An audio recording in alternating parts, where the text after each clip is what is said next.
Good afternoon, ladies and gentlemen. I apologize for being late. I will try to speak as clearly as possible, and the main part of this talk is to do with the gibbon project, which Prague Zoo is supporting, together with 32 other EARTSA member zoos, and which is developing extremely well, and I'll be going through some of the detail. So, as far as gibbons are concerned, I personally am extremely fond of gibbons. They represent me in many ways. They're very athletic, they're very fast, they are very personable. And my wife has always told me in my next life I should be a gibbon. So this is very much my relationship with gibbons. So some of their characteristics are mentioned there. I don't need to go through them in any detail. I'm sure most of you know exactly what's on those, so I will not stay with that. So generally, they have a home range of 25 to 50 hectares. The gibbons, of course, live in Southeast Asia. I'm going to be dealing with basically crested gibbons, in German, the Schopfgibbons. They are a separate part of the gibbon family. All the gibbons in Vietnam and in Cambodia, and in Laos are crested gibbons. In the south of China, they were crested gibbons, but an announcement has been made by the Chinese government in September this year to say that they are no longer there, they are extinct. There are no more gibbons, crested gibbons left in China, sadly. So they are confined basically to the three countries which were the old Indochina of Cambodia, Laos and Vietnam. There is a map showing you where the gibbon distribution is, and we're talking about the green area, which is the Damascus, or the crested gibbons in those three countries of Laos, Vietnam and Cambodia. And those are the ones that I should be talking about and which this project is all about. So as far as these crested gibbons are concerned, there are six basic, well, seven listed there, but there are really six basic types. All of them are IUCN red listed endangered species. The total number of the gibbons at the last estimate in Vietnam of the six types together were only 5,000 in total, of which 800 were of the Damascus anamensis, which is the subject of this gibbon conservation project. So some basic facts about Vietnam. It is a country that has just reached 100 million people. You probably may have heard that the latest figures from the United Nations indicate the world population at 8,000 million, at the same time as Vietnam have reached the 100 million population. One of the important basic facts mentioned there is the forest cover in Vietnam. Before the war between North and South Vietnam, the total forest cover was very high in Vietnam, and the Vietnamese War destroyed the great majority of the jungle forest area, including most of the Central Highlands area of Vietnam. Has been in a complete disaster. Now, the Vietnamese government today still say that the forest cover is the majority of the total area, which is absolutely not the case. But when they talk about forest cover now in Vietnam, they include all the plantations. They take an aerial survey and they say, well, this is all forest. but a lot of this is not forest. It is palm oil, it is rubber, it is all sorts of coffee plantations. And the estimates of the people involved in conservation of gibbons and other species in Vietnam estimate that the national parks and the national reserves together are only about 7% of the total land area, not 25% as claimed by the government. The other thing to note from this is that the Vietnamese population is 87% Vietnamese, which means there is 13% not Vietnamese. And those 13% are tribes, other tribes, with their own language and their own culture, and they are centered exactly in the area we're talking about, the Central Highlands, and that affects very much the operation of this and any other conservation projects. Also mentioned on this, as I mentioned, the IUCN red listed. In 2011, the estimate was 5,000. What has happened since then? Everybody knows they've been reduced further.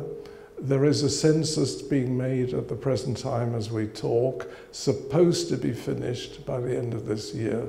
It is being conducted by FFI, Flora and Fauna International of Cambridge in England. I know the person who is mainly involved, and I should be coming back to the question of Cambridge in conjunction with the project leader of this particular project we're talking about. As you will see, these are the 6 particular only species in Vietnam, and there was this estimate of 5,000 back in 2011, and we're talking about Namascus anamensis. The last estimate that I've seen was 600 instead of 800. They've gone down from 800 to 600 in Vietnam as a whole. From these 6, in the European zoos, as I shall come to today, basically there are only 2 species being kept, which is the Namascus gabrieli and the Namascus leucogenes. These 2 now, the EEP and the European zoos, are concentrating entirely on these 2 species out of the 6. So the threats to gibbons in Vietnam, like everywhere else, are basically habitat loss through deforestation, illegal logging, agricultural encroachment, infrastructure development and mining. And of course these last 3 are very much linked with the increasing population, human population. And like, again, typical of other tropical countries, the main problems are poaching and hunting and the weak law enforcement. The laws are there quite clearly. The Vietnamese government are very clear about laws of protecting not only gibbons but all of main other mammal species, but it's the enforcement. The rangers and the police and the people involved are very poorly paid and are open to corruption. This is not typical Vietnam, this is typical. I'm a member of the East Africa Wildlife Society. I know Kenya, I know Uganda, I know Tanzania personally. It's exactly the same problem.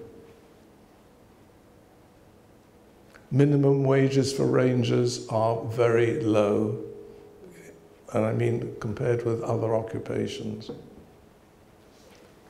So this project this particular project which we're talking about, it is under the leadership and has been from the beginning in 2016 of Dr. Long, as he's known, or Dr. Long Thang Ha, and he is Vietnamese. He got his doctor qualification in Cambridge University at Selwyn College. I know his professor, David Chivers, very well, and I know Dr. Long and his family. He has the job of being the country director in Vietnam for ZGF, that's the Frankfurt Zoological Society. So he's the country director, and the Frankfurt Zoological Society is the largest conservation body in Germany. So now this project, since I first spoke about this in this zoo some years ago, has been enormously expanded since the beginning of this year. What has happened is, as you can see from this thing, this slide, there's a new biosphere being created. I mean, this is not only in Vietnam. These new biospheres, this is under the United Nations, UNESCO, have been developed to combine not only national parks, but the whole community and all aspects of a national park area in the interest not only of the animals living there, but the people living around there. So this biosphere policy, this is one of the first projects, if I think the only one in Vietnam at the moment, is this Con Ha Nung Biosphere Reserve, which was created in September 2021, and which includes, as it shows there, 4 separate parts, which I will come to in more detail in a moment.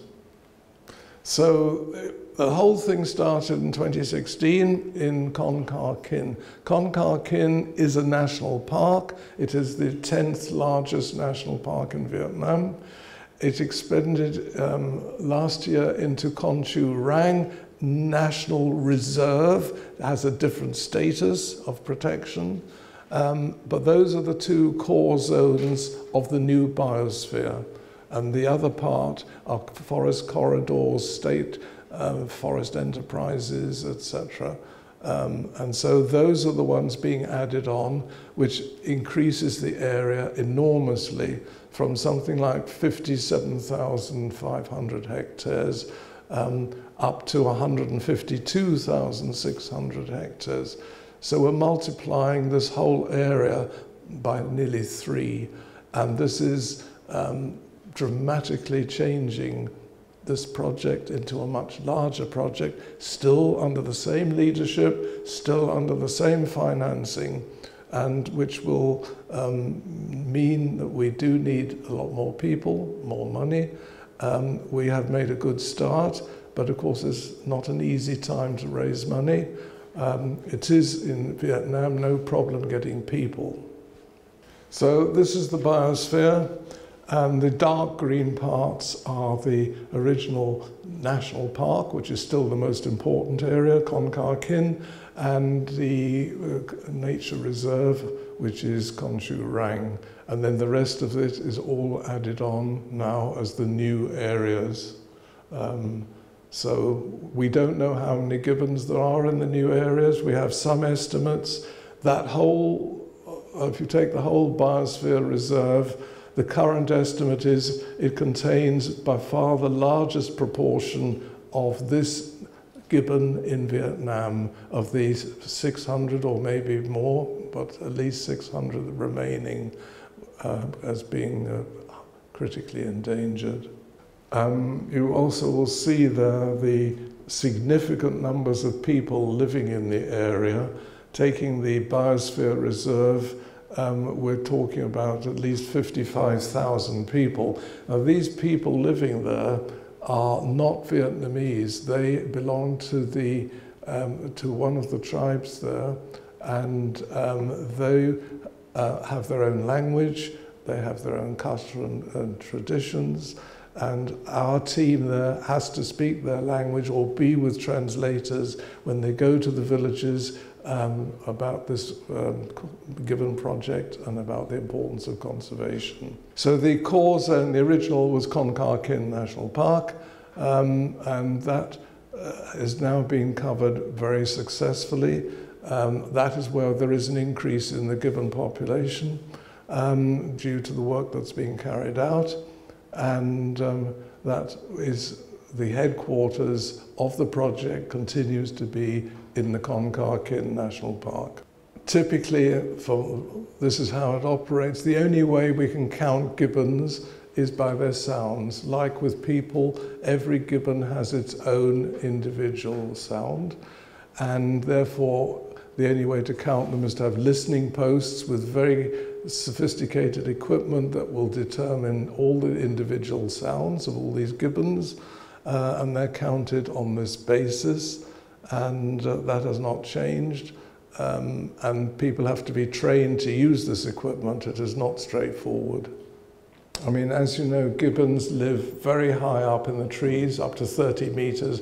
They do not live on the ground. You do not see them on the ground, and therefore we depend on these listening posts and the results, and we can very rarely see them.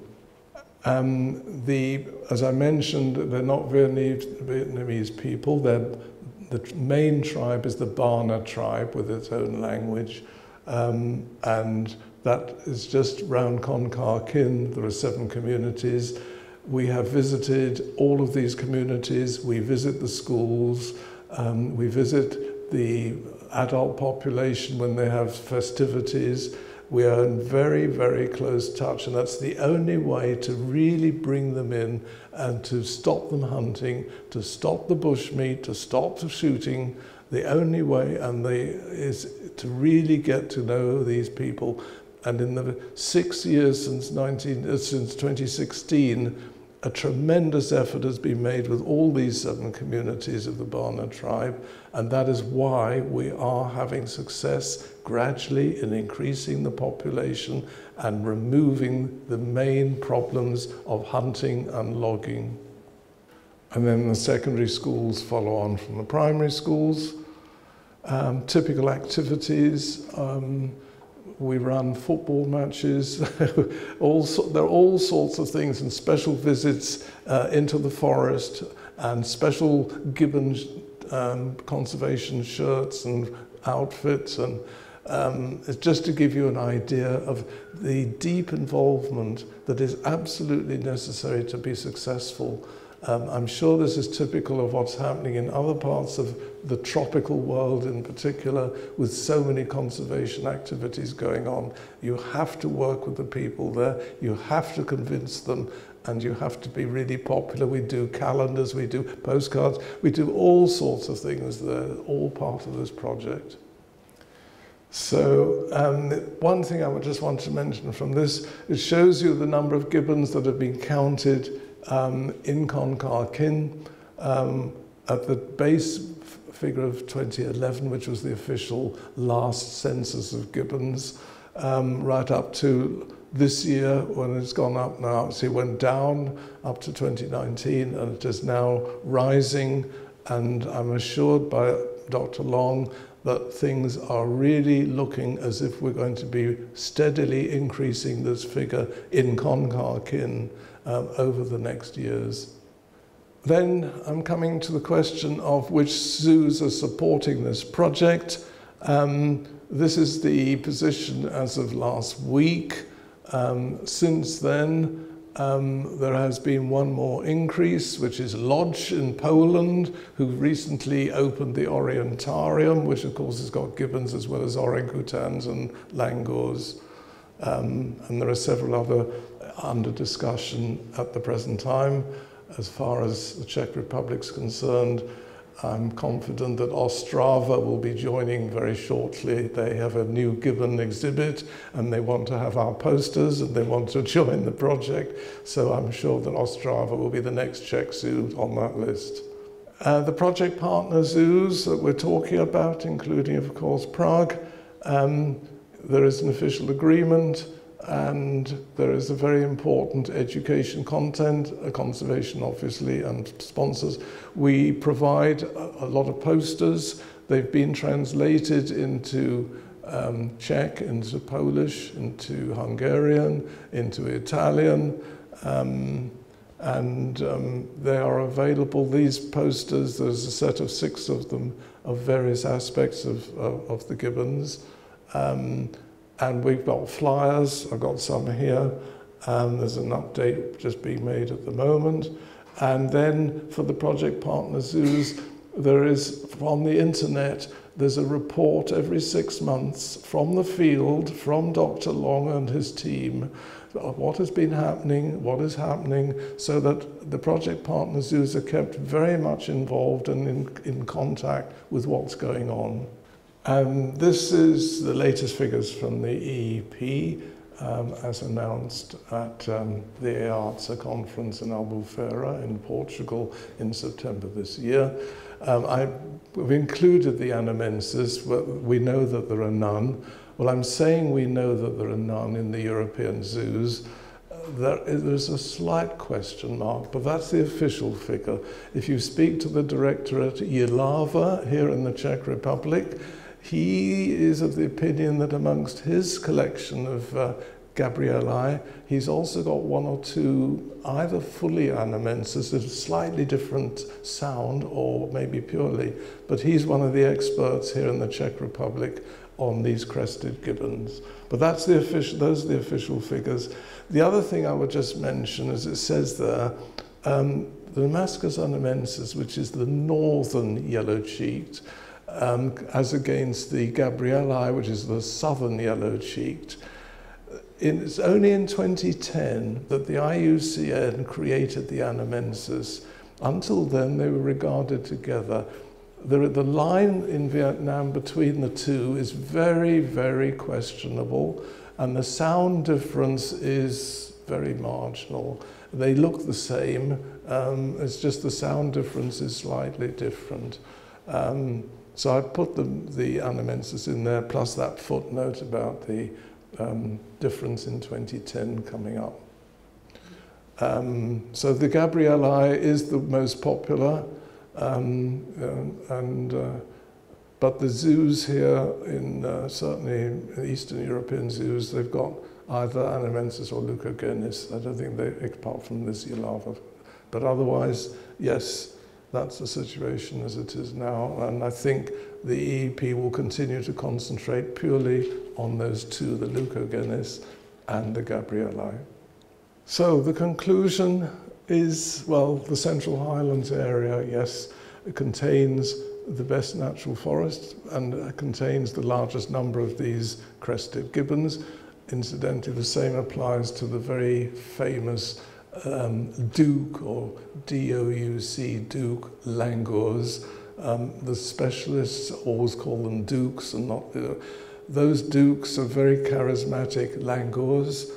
The only place that I can see them, or I've seen them in the European zoos, is at Beauval in their new tropical dome, where they've got these dukes. I've got 7 of them.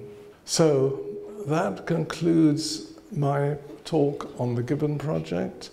I was also going to mention briefly the new book, which was published in January this year, which is a joint book between Dr. Alex Rubel, who was the director of the Zurich Zoo for 30 years until last year, and myself. I just want to say just a few things about this, because all the profits from this book, all of them go to this Gibbon project. And the same was applied to the last 3 books that I wrote on my own. All the money from any profit from those went to the Gibbon project. The total amount raised by these books and from the various supporting zoos is in excess of 100,000 euros in the last 6 years, which has supported this project to date.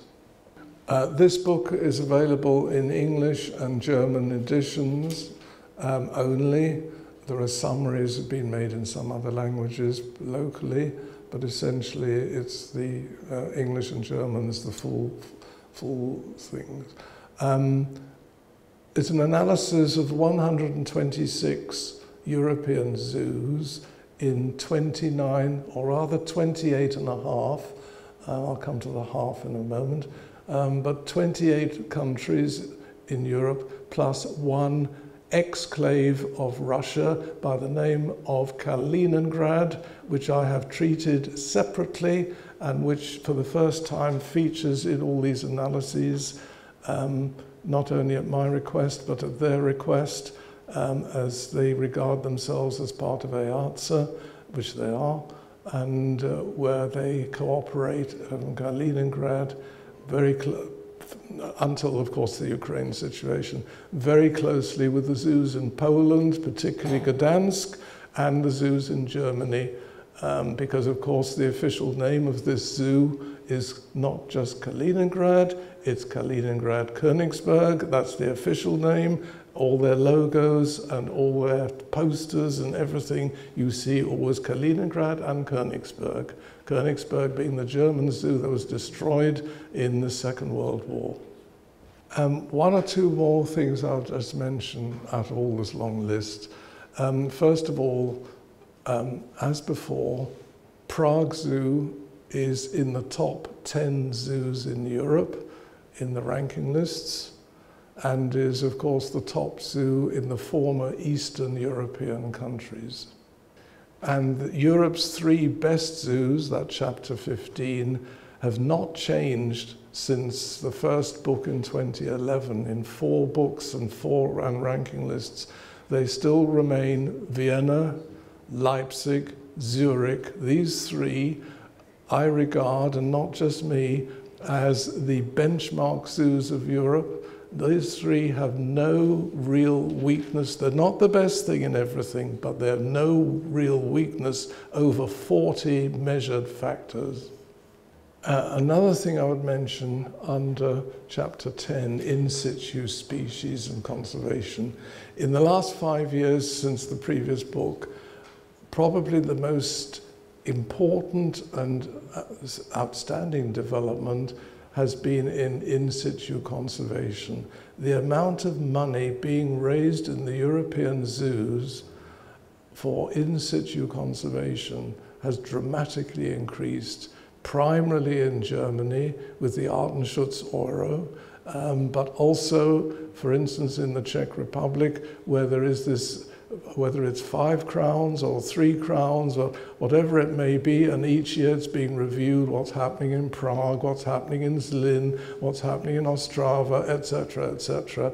But it's also now beginning to happen in many other countries.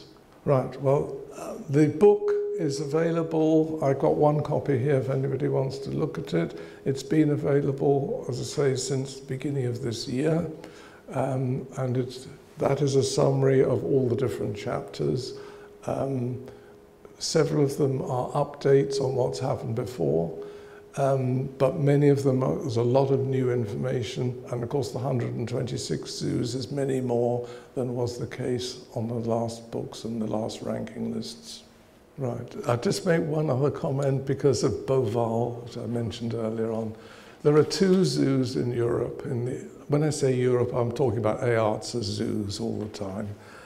There are 2 zoos that have made dramatic progress in the last 10 years. They're both privately owned. They're not in Germany or the German-speaking area.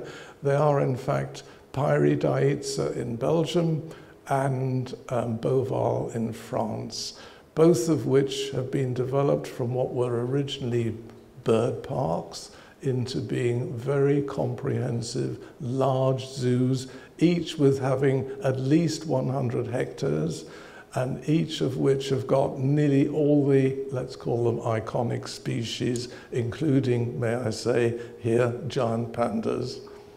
Right, well, that is really the conclusion of my talk, which I had hoped would take about an hour, but it seems to be just under.